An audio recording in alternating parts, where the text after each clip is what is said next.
इफिसियों की पत्री 3 अध्याय और 20 और 21 को हमें एक साथ पढ़ना चाहिए, क्योंकि वो एक विचार है वो, जबकि वर्सेस के हिसाब से 2 वर्सेस है उसमें, लेकिन वो एक है।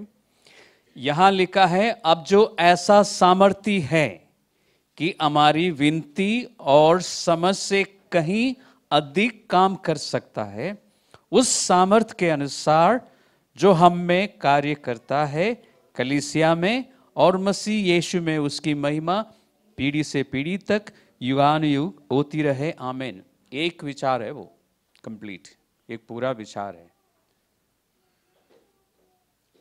तो हमारा प्रभु, हमारा परमेश्वर, हिंदी में है हमारी विनती और समझ, और आप इंग्लिश में पढ़ रहे हैं तो उसमें लिखा होगा मोर और अबव और immeasurably above you can ask or think। जितना आप विनती करते हैं ना, मांगते हैं ना परमेश्वर से, जितना आप सोच सकते हैं, और कुछ इंग्लिश वर्जन्स में लिखा होगा बियॉन्ड यू कैन इमेजिन, जितनी आप कल्पना कर सकते हैं उससे भी ज्यादा। अच्छा लगता ना सुन के? हमारा परमेश्वर हमसे ये परमेश्वर की क्या है, ये इन दोनों पदों में हम सही माने हम क्या पढ़ रहे हैं? परमेश्वर की प्रतिज्ञा है या परमेश्वर की स्तुति है? देखिए, 1 मिनट पढ़िए और 1 मिनट के लिए, आधा मिनट के लिए सोचिए कि हम क्या पढ़ रहे हैं।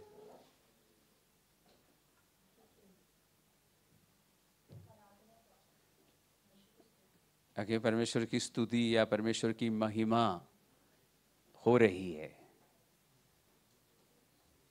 परमेश्वर की प्रशंसा हो रही है, तारीफ की जा रही है, परमेश्वर की महिमा की जा रही है, और उस महिमा की बात में परमेश्वर का एक स्वभाव के विषय में हमें बताया गया है, जो कि हम कह सकते हैं कि एक प्रतिज्ञा है।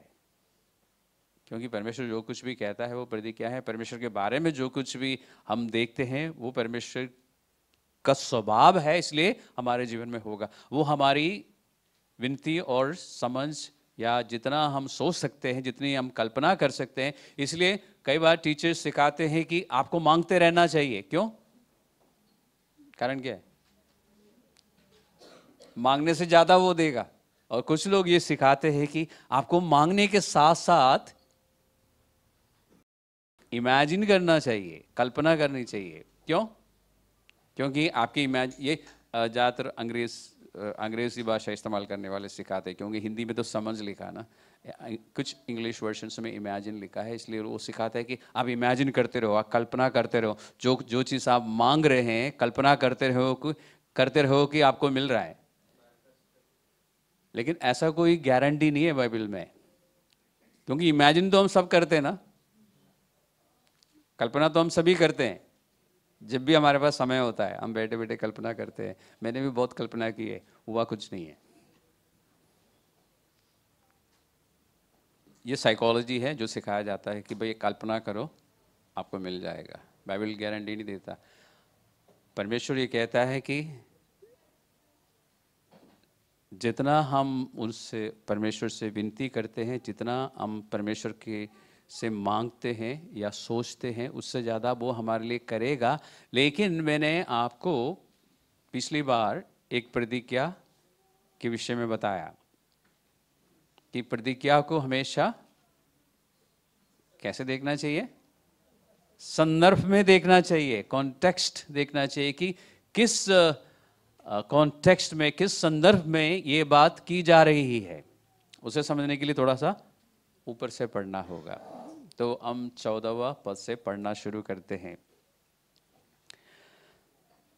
यहां पर पौलुस 3 अध्याय को समाप्त करने जा रहा है, और समाप्त करते हुए कहता है कि मैं इसी कारण उस पिता के सामने घुटने टेकता हूं, जिससे स्वर्ग और पृथ्वी पर और हर एक घराने का नाम रखा जाता है। यानी तीसरा अध्याय, ये जो 14वां पद है ना, इससे पहले जो बातें की गई थी, यानी पहला अध्याय से लेके तीसरा अध्याय का 13वां पद तक जितनी भी बातें की गई है, उन सारी बातों को जब मैं सोचता हूं कि परमेश्वर का इस बड़ा काम को यहूदी और अन्य जाति, हम सब, ठीक है, एक समय था परमेश्वर के पास हम जा नहीं सकते थे, सिर्फ यहूदियों को हक था परमेश्वर के पास जाने का, जीवित परमेश्वर के पास जाने का। लेकिन आज हमारे पास भी है।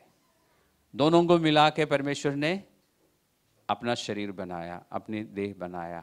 मैं उस बात को जब सोचता हूं, और पहला अध्याय में और दूसरा अध्याय में जितनी भी बातें उसने मसीही लोगों के लिए जाहिर की है, उन सारी बातों को जब मैं सोचता हूं तो पौलुस कहता है कि मेरे घुटने जो है अपने आप झुक जाते हैं।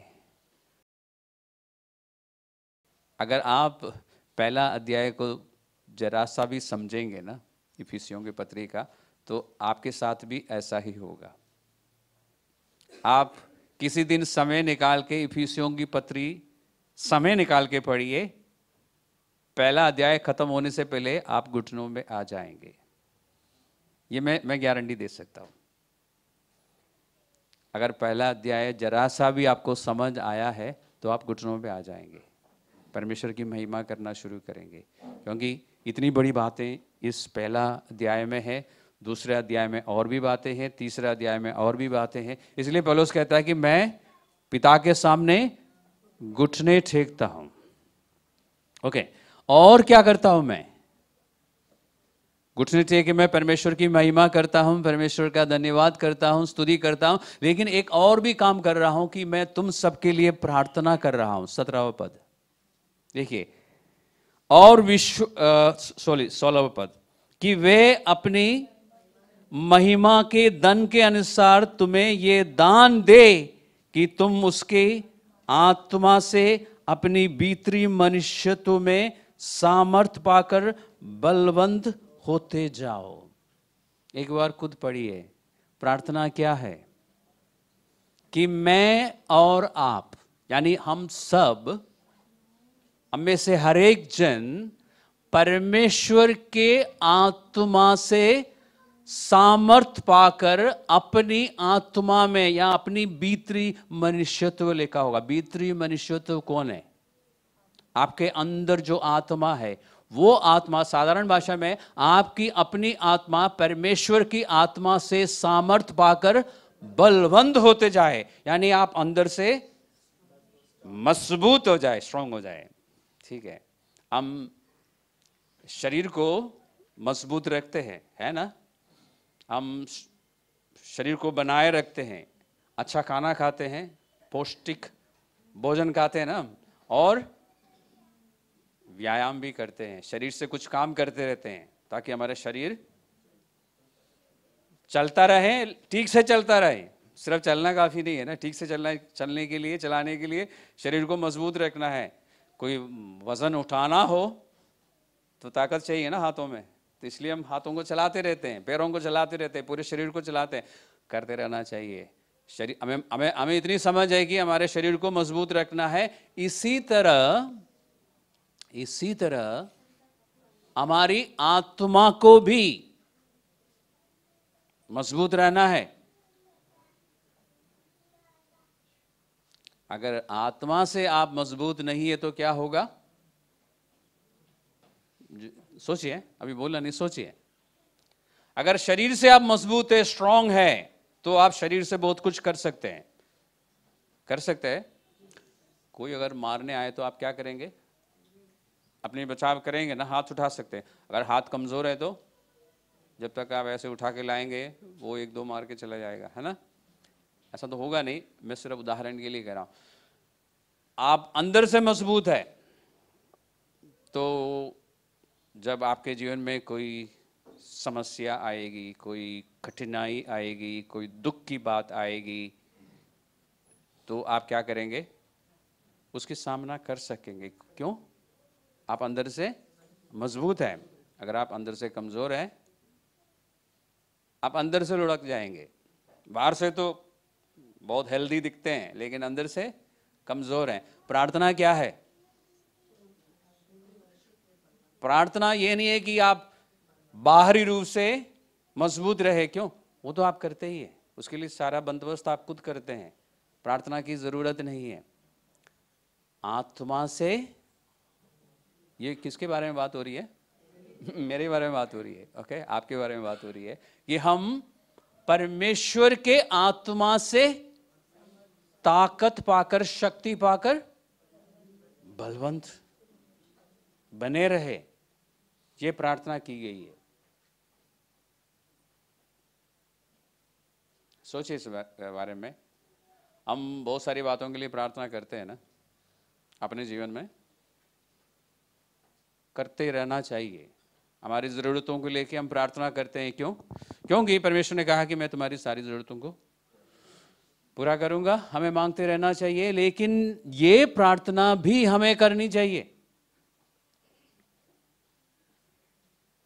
मैं आपसे सिर्फ पूछ रहा हूं, जवाब देने की जरूरत नहीं। हम में से कितनों ने ये प्रार्थना अपने जीवन में कम से कम एक बार की है? सोचिए।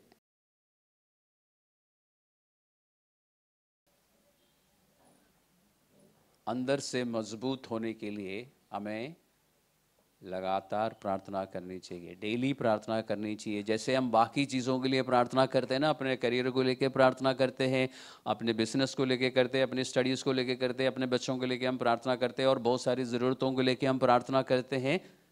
गलत नहीं है, प्रार्थना करनी चाहिए, लेकिन इस बात के लिए भी मुझे प्रार्थना करनी चाहिए अपने लिए, और मैं आपके लिए भी करता हूँ। लेकिन मेरा करना काफ़ी नहीं है, आपको खुद भी करनी चाहिए कि परमेश्वर, मैं तेरी सामर्थ से अपनी आत्मा में बलवंत होते जाऊं, मजबूत होते जाऊं, स्ट्रांग होते जाऊं। ये हमारी प्रार्थना होनी चाहिए। तब जब आप स्ट्रांग होंगे ना, आगे क्या लिखा है 17 पद में, तब विश्वास के द्वारा मसीह तुम्हारे हृदय में बसे रहेगा।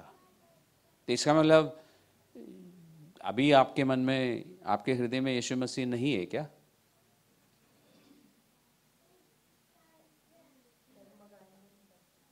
लेकिन यहां पे लिखा है ना कि जब आप आत्मा में मजबूत होंगे तो मसीह आपके अंदर बसा रहेगा। कुछ समझ आ रहा है? मसीह आपके अंदर है लेकिन वो बसा रहेगा, क्या मतलब है? क्या यीशु मसीह आपको छोड़ के कहीं चला जाता है क्या? पवित्र आत्मा बीच बीच में निकल जाता है? फिर कहने का मतलब क्या है? बसा रहने का मतलब, आप सोचिए, 1 मिनट सोचिए, आपको समझ आएगा। वो सेटल हो जाएगा।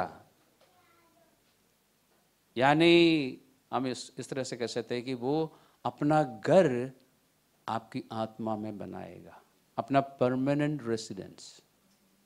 क्या मतलब? उसमें ये भी लिखा ना, विश्वास से।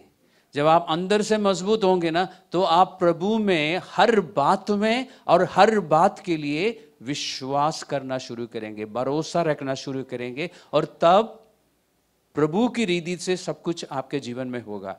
तब हम कह सकते हैं कि प्रभु ने मेरे अंदर अब परमानेंट रेसिडेंस लिया है, क्योंकि वो चला रहा है मुझे, उसकी चल रही है, मेरी नहीं।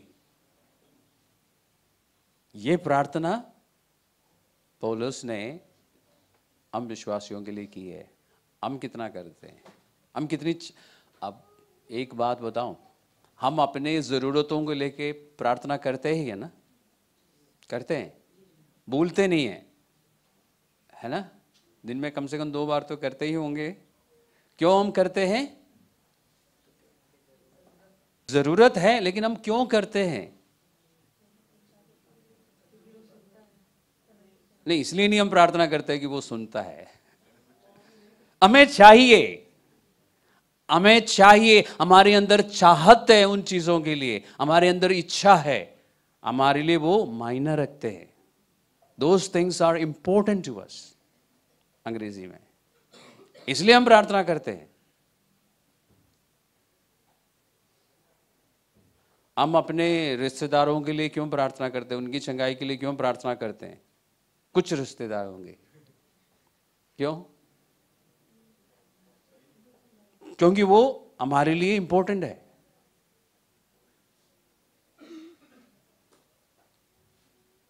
ये मैं हकीकत बता रहा ना आपको। इसी तरह आत्मा में बलवंत होने के लिए प्रार्थना तब होगी जब हमें वो जरूरी लगे। इसलिए क्या होना चाहिए? सबसे पहले हमारे अंदर चाहत होनी चाहिए कि मैं आत्मा में मजबूत हो जाऊं।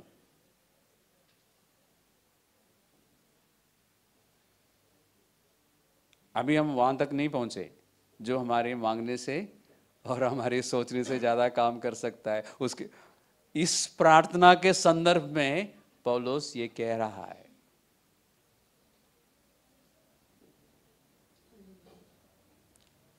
ध्यान दीजिए, ये प्रार्थना खत्म करके वो कहता है कि अब जो ऐसा सामर्थ्य है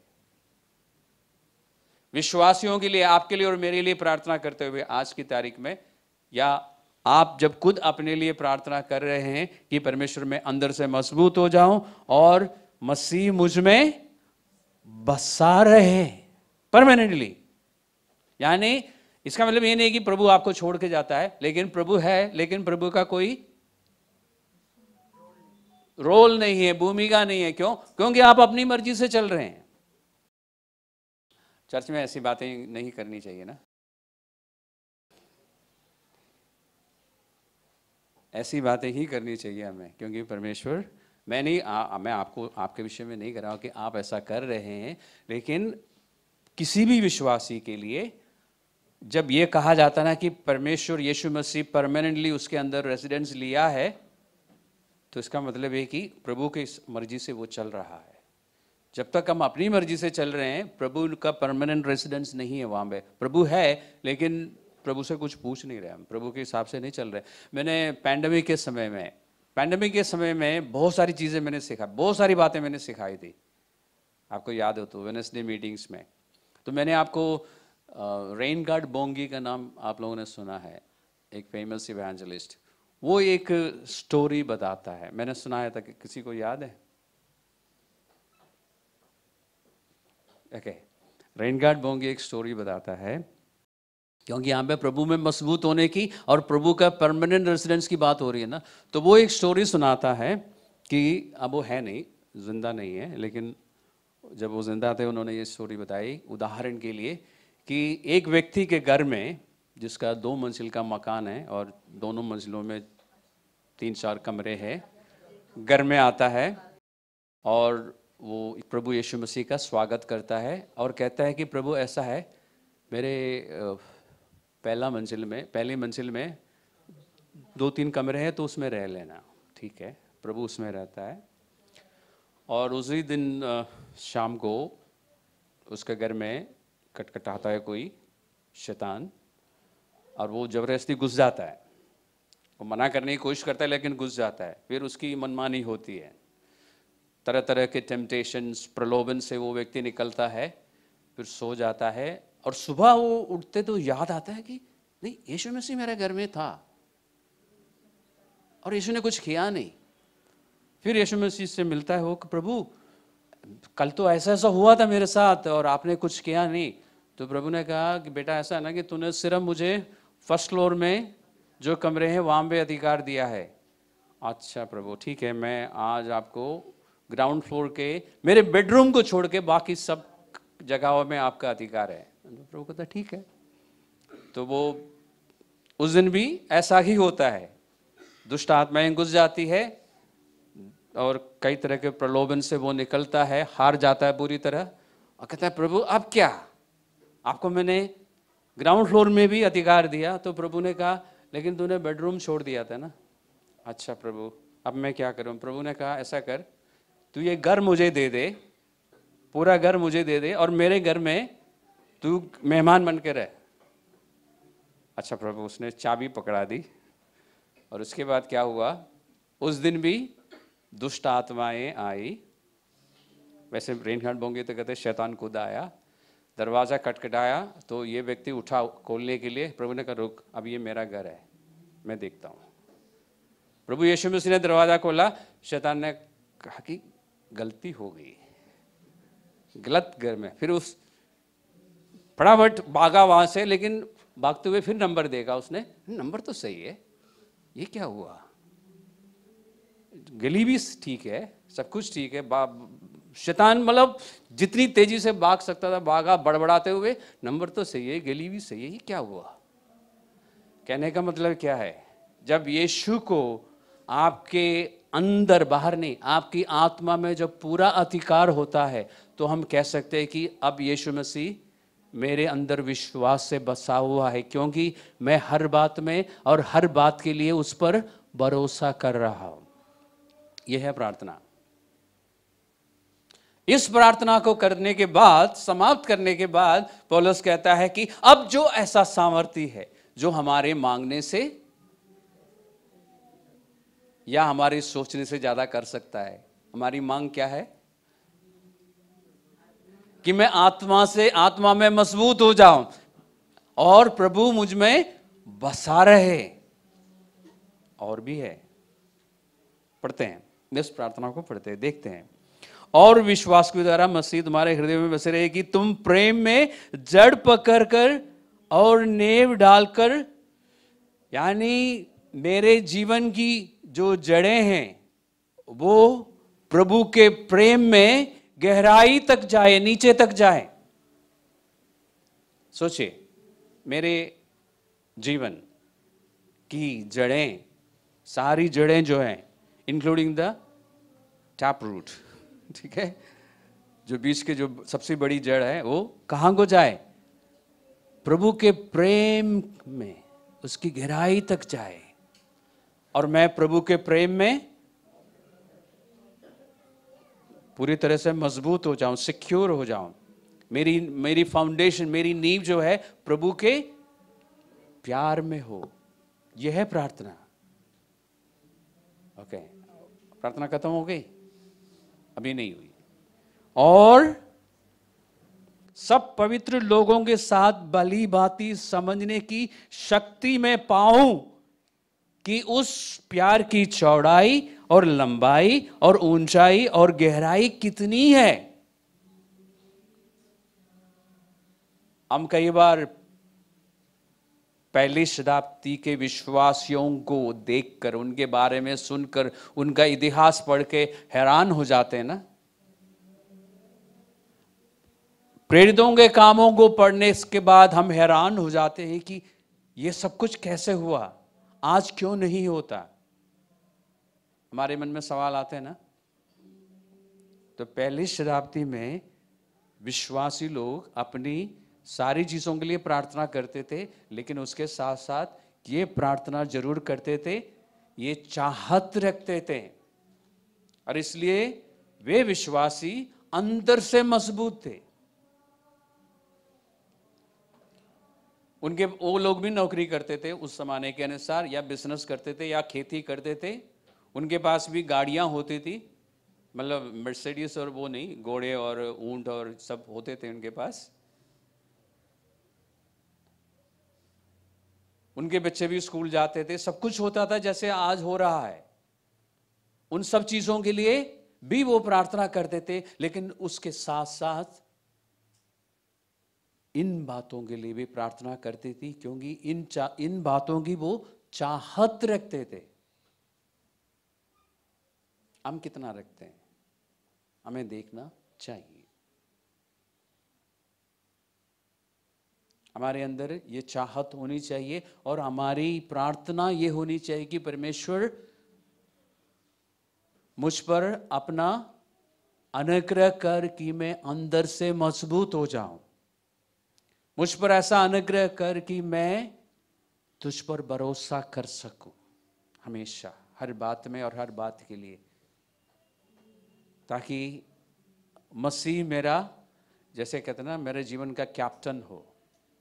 हिंदी में क्या बोलेंगे? कप्तान हो, ठीक है, मेरे जीवन रूपी नैया में या जहाज में वो कैप्टन हो। ओके,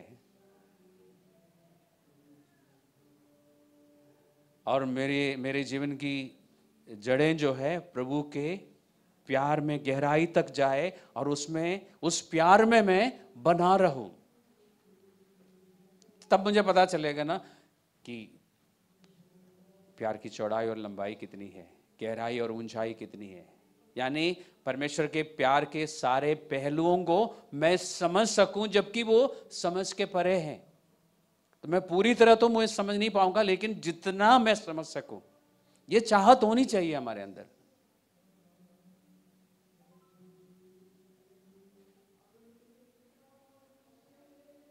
उसके बाद क्या है? उस प्यार को समझने के कारण या समझने के द्वारा या समझते हुए मैं परमेश्वर की सारी भरपूरी तक परिपूर्ण हो जाऊं। इमेजिन कीजिए, कल्पना कीजिए, सोचिए इस बारे में कितने सेकंड के लिए, 60 सेकंड के लिए सोचिए कि आप और मैं परमेश्वर की संपूर्णता से परिपूर्ण हो जाए। सोचिए, विचार कीजिए कि परमेश्वर की परिपूर्णता से आप परिपूर्ण हो जाए। ये मुमकिन है? ये मुमकिन है ना, इसलिए तो प्रार्थना की जा रही है। यानी मसीहा का प्रभाव आपके और मेरे जीवन में इतना हो कि दूसरों को दिखाई दे, दूसरों को दिखाई दे कि इनमें प्रभु है। यह प्रार्थना हुई है। और यह प्रार्थना करने के बाद इस प्रार्थना को समाप्त करते हुए, इसको चर्च की भाषा में डॉक्सोलॉजी बोलते हैं, परमेश्वर की स्तुति में कुछ कहा जाना। कहता है कि अब जो ऐसा सामर्थ्य है जो हमारी विनती, जो यानी जो हम प्रार्थना में मांग रहे हैं और जो हमारी समझ है, जो जितना हम सोच पाते हैं उससे कहीं ज्यादा काम कर सकता है। हम क्या मांग रहे थे? हम यही मांग रहे थे ना कि आत्मा में हम मजबूत हो जाए, हम प्यार के बारे में हमें समझ मिले। ये सारी बातें हम मांग रहे थे, इससे ज्यादा वो कर सकता है। तो बात किस बारे में हो रही है? ये प्रतिज्ञा का संदर्भ क्या है? आत्मा में हम मजबूत हो जाए, बलवंत हो जाए, हम प्यार में चलना शुरू करें, प्यार हमें समझ आए, प्यार में हम जड़ पकड़ें और परमेश्वर की परिपूर्णता से हम परिपूर्ण हो जाए। और ये जो हम मांग रहे हैं इससे ज्यादा वो कर सकता है।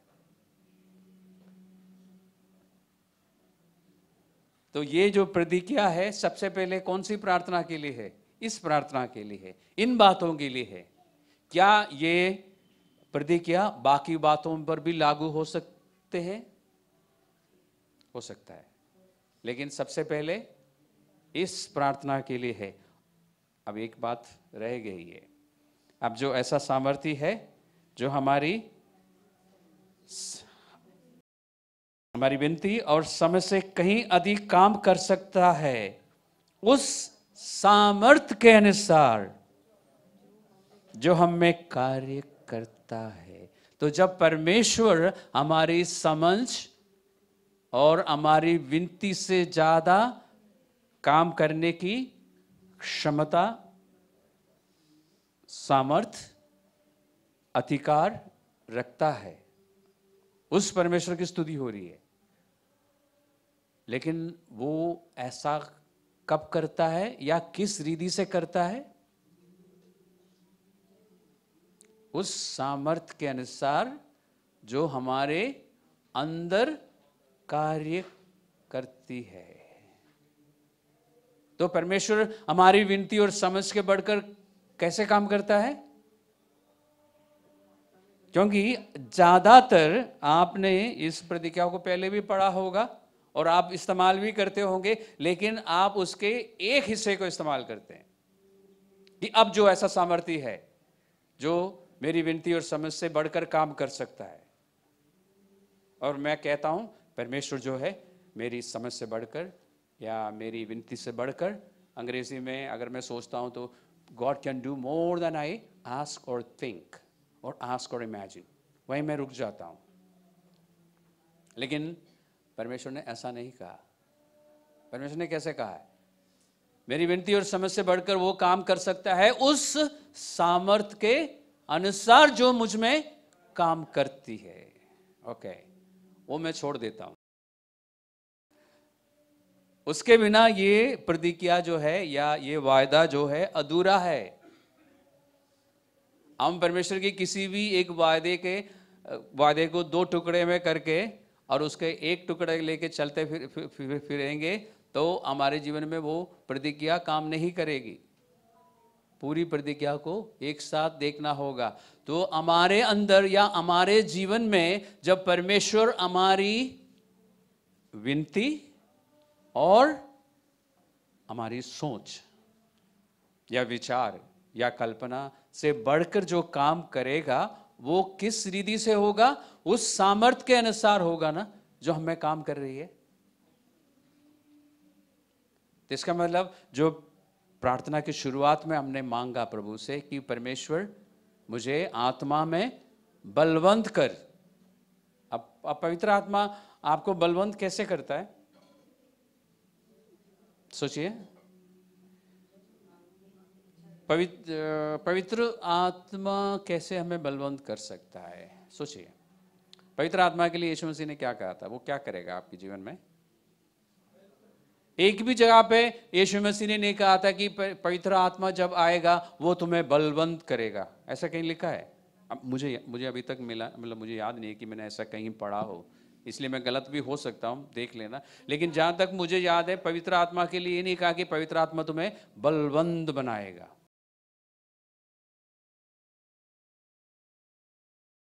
वो तुम्हें सिखाएगा, तुम्हें याद दिलाएगा, तुम्हारी अगुवाई करेगा, आने वाली बातों के विषय में तुम्हें बताएगा, मसीहा की गवाही देगा और सत्य की ओर तुम्हें ले जाएगा। ये सारी बातें बताइए।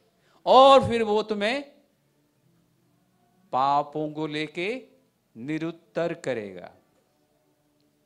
ये भी कहा ना, यानी तुम्हारे पाप के विषय में तुम्हें बताएगा, तो तुम्हें सिखाएगा, तुम्हें समझाएगा, तुम्हारी अगुवाई करेगा, सत्य की ओर तुम्हें ले जाएगा। इसका मतलब अगर मैं सत्य से हट के जा रहा हूं तो मुझे पकड़ के खींचेगा ना, मनुष्य की भाषा में, कहां जा रहा है? इधर आ, ये रास्ते में चलना है।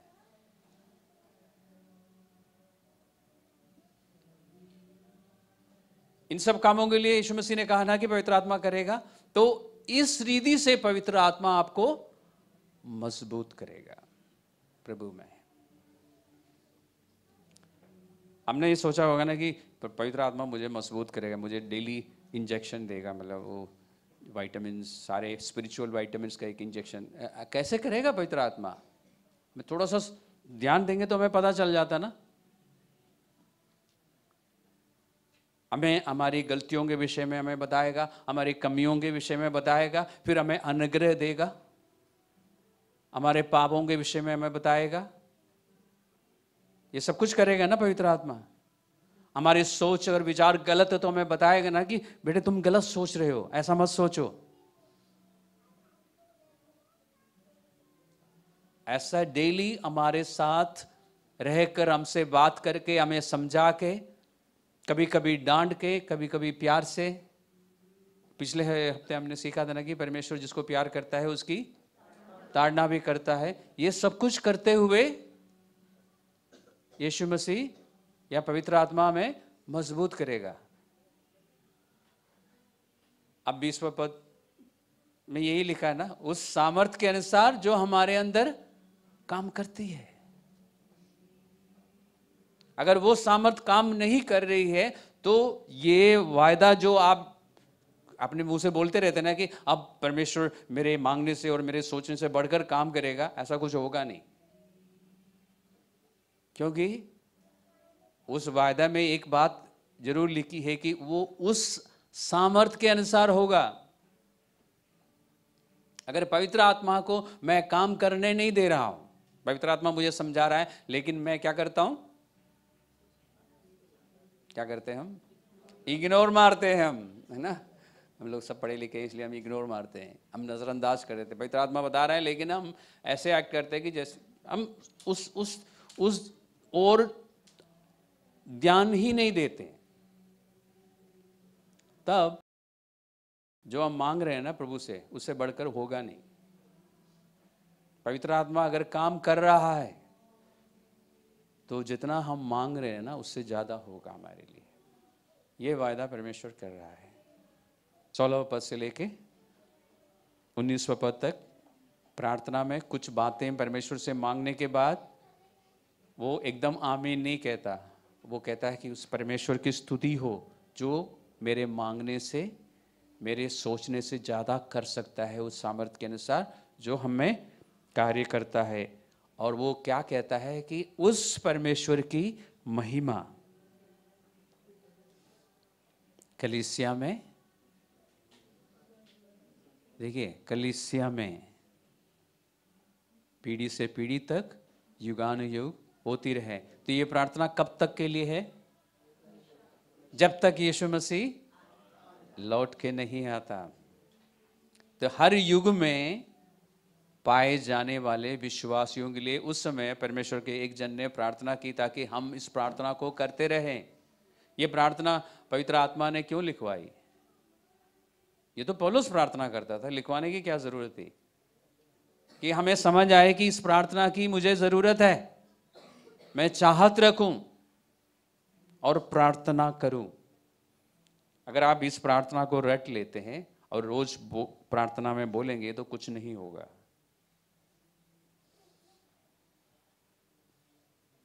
आपके अंदर चाहत होनी चाहिए, आपको ये जरूरी लगना चाहिए कि मुझे इस चीज की जरूरत है।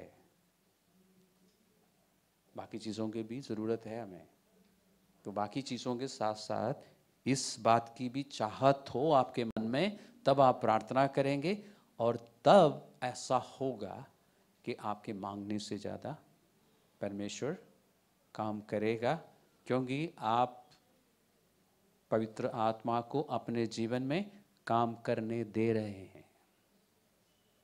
जितना आप सोच सकते हैं, जितना आप कल्पना कर सकते हैं, उससे कहीं ज़्यादा पवित्र आत्मा आपके जीवन में काम करेगा। आप भी बदलते जाएंगे और आपके बाकी जो डिमांड्स है प्रभु से, वो भी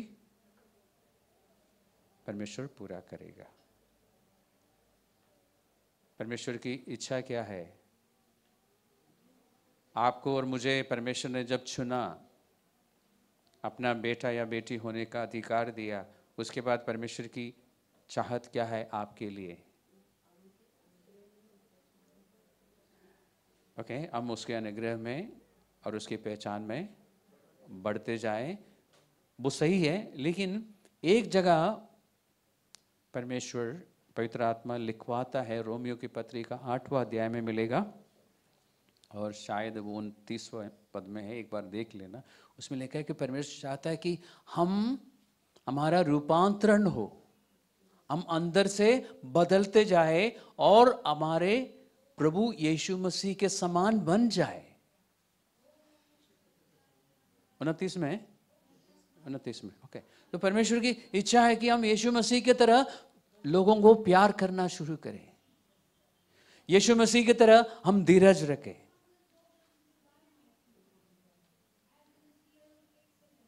यीशु मसीह की तरह हम दूसरों को सह लें।